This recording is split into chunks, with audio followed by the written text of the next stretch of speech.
All right, could a liberal columnist actually be defending Donald Trump?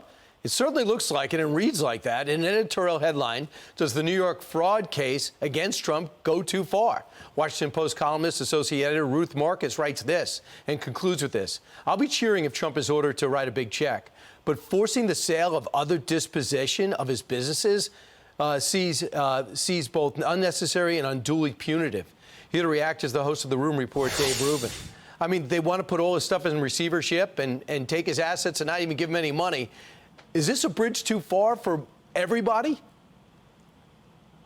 Brian, you know, when they're waking up the liberals and the pages of the Washington Post are defending Donald Trump, you know something is not right. I mean, this case, you know, this one because it's about his businesses. It's not about classified documents or who he said what to when he was president or anything like that. This one, I think, is a bridge too far, even for people that really don't like Trump. You know, there's issues about whether he appraised his property at the right value. I mean, there are property appraisers that do that. Anyone who's ever bought a house, you don't just get to magically pick the number, right? I mean, that would be really nice if you could and just get any loan you want. But these are also loans that he paid back. The statute of limitations has passed on a bunch of this stuff. And Brian, you know, I've been very critical of Trump over the last couple of months. I think some of his behavior related to DeSantis and COVID and things of that nature has not been great, to say the least. However, I have no problem defending him on something like this. I don't even know that he should be paying a big check. I mean, let the guy have his businesses. That you guys are going after him in the federal case and some of this and the Georgia stuff and everything else. Let the guy at least have his businesses.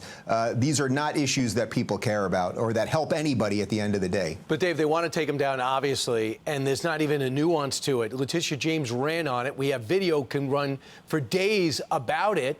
No one was clamoring. There's no construction worker. There's no contractor. There's no bank that's upset by it. And I believe it directly related to his rise in the polls. You see him up now in Pennsylvania, which hasn't been up this much by 2 or 3 points margin of error. I get it. But really since 2017, 2018. And then overall in that poll last week, double digits. It's actually making it harder for someone on the Republican side to beat him or get oxygen. I know, it's really bizarre. It's almost as if the system which is trying to take him out with all of these charges and the media that is relentlessly obsessed with lying about him and everything else, in a weird way, they're now propping him up. If none of these cases were happening, regardless if it's the federal stuff or these personal cases related to business, if none of them are happening, he'd have to be out there more defending his record, defending everything related to COVID and the economy, and really, I think, going more head-to-head with DeSantis on a lot of this stuff. And you don't see that because he's sort of getting this artificial bump related to this. I don't know that he likes it, but you're right. There is a bump and a defense from people who maybe wouldn't have defended him otherwise. Right. DeSantis going 0 in Iowa, raised $15 million. I want to get to this. Democratic Senator Menendez in a whole lot of trouble. And now this emerges. 2018, his wife got in an accident and someone died. This has just emerged. Watch. And that's your statement that you were driving this way, the guy came from this way, and he ran into your vehicle. He jumped on my windshield. Yeah. Okay. This is not good. The guy ended up a pedestrian she hit.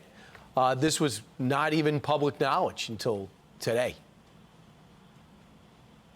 Yeah, the tragedy of the person dying notwithstanding, everything about this Menendez case, there's something bizarrely refreshing about it in that it feels like kind of like an old school mafia movie. It's sort of like watching Goodfellas or Casino or something. Like it's all sort of right in our face.